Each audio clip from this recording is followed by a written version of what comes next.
Hi everyone, my name is Patrick McGuire, CEO of the North Shore Realtors. In 2023, NSR is celebrating 100 years of the Greater Salem Association of Realtors. Each month we'll be producing a video chronicling a decade of the association's history, culminating at our annual meeting in October. Today, we discuss 1964 to 1973. I think probably around 2005, maybe a little, I get a call from my office manager in Gloucester. I've retired at this point in time. And he said, I had a call from people, film people, who are doing a film story in Marblehead. And they wanted to know if I had any listing sheets. He said, I'm not sure how they got my name. He said, but I said, if anybody had any, Dick Carlson would have it. So then they called me and they said, we're doing a movie with Dustin Hoffman, and we're setting up a real estate office in Marblehead.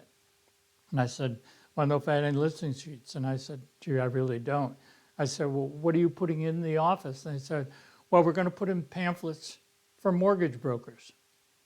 I said, well, there were no mortgage. This was supposed to be in the 70s.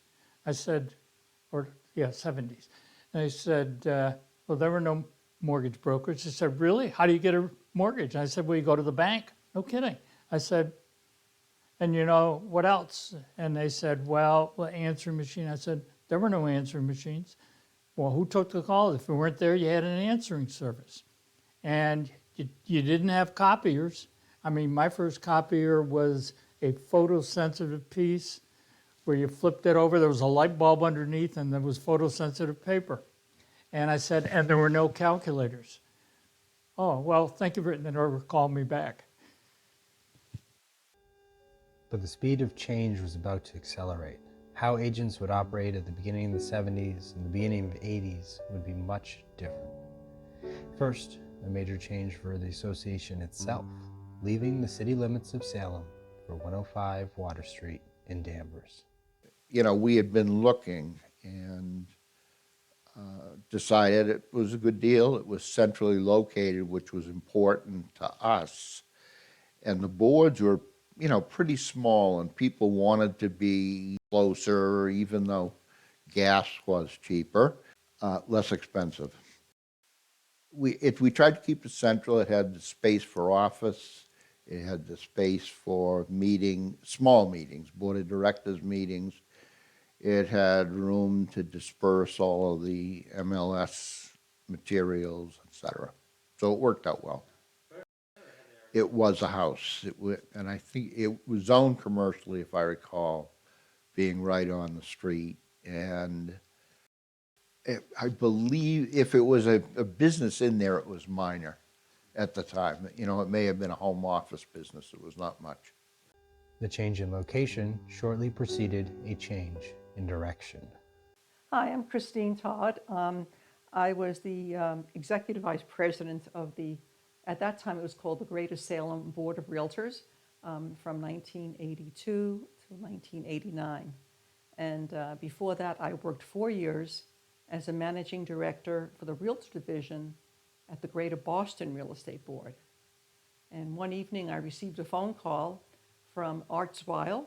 He was the president of the Greater Salem Board of Realtors at that time, telling me that Meyer Lieberman was retiring and would I be interested in applying for the position. And so he invited me to come in for an interview, which, by the way, I missed because I had already planned to go to another conference in New York City. And he was, I think, a little bit annoyed at me because the whole committee, the search committee, had to come back a special day just for me. Now, unbeknownst to me, I think they had already made a decision to hire somebody else, but they said, well, we've got to bring this woman in. We went through all of this changing of the schedule. So I came in and I was interviewed at the board office, maybe about 8 or 10 people on the committee, and it took about an hour. And I could just see them staring at me because every question they threw at me, I seemed to have an answer that made sense, at least for them at that time. So when I left, I could see they were very, very excited, and they said, Chris, look, we think we're going to offer you the job, but we have to speak to another person we sort of promised to on Friday. So we have to tell him first before we hire you. I said, okay, I was sort of mystified by this. But there was a lot of pressure on the search committee by members to say, well, did you make a decision? Did you make a decision? Who is it? And I remember all they can say is, well, we just can say one thing. It's a girl. Under the vision of the board of directors and Christine's leadership, the Greater Salem Board began to lead the way into a technological revolution. The association was in conversation with a company called RISCO, Realtors Information System Company, out of Kansas City, Kansas, to buy their own computerized MLS system. Now, this would mean they would be the first local association in the country to own their own computerized system. The others had all gone to outside vendors where they would just provide. But no, this company, this association, we want our own. Which made me a little nervous, you know, and they went with this company out of Kansas City. And remember, the man's name was Warren, a very nice man, and he was brilliant, and he was designing all the software, and he was showing us all how to do it. And we had, of course, trained all the members how to now, you know, use paper terminals, because it really was computerized from the point of view that instead of entering the information on a typewriter or on a piece of paper, they were entering it into a paper terminal, and then it would go to the printer. And you wouldn't believe what happened. We were doing this for about a year. It was going along okay. And one day, again, a staff person comes to my office and says, Chris, we got a big problem. I said, okay, now what? I mean, this was like the crisis du jour. I said, what is it today? She says, well, somebody from Marblehead just came in with a listing for $1.1 million. And I went to put it in the computer, and it only has 9 spaces, and so it's coming up as $110,000 or something. I said, let me see this. So I go and look. I said, oh my God, you're right. So I said, tell you what, put in the price right now, just like all X's, and then in the remarks section, put 1.1 million, and I'll call Warren in Kansas City and say, Warren, could you please, add another digit? So I called him up. He said, are you kidding me? A house for $1 million? I said, yes, this is the North Shore of Boston, and there's a lot of exclusive properties, and it's the first one that's come on sale for $1 million, but I don't think it's going to be the last. So could you please send me? He said, well, all right, I'll send you a patch. That's what they call it. Until I can come into the office next week and take care of this. But in the meantime, because I want to see what house sells for $1.1 million. I said, well, I'm happy to show you. So he sent us the patch, whatever, he made the correction. So now he comes and we're doing some pages, and he says, I want to see that. I said, okay.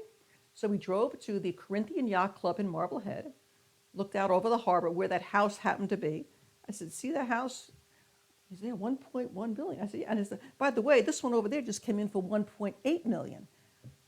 He was like, I couldn't believe it. So then I drove him around Manchester and, all along Beverly there, 127, some beautiful.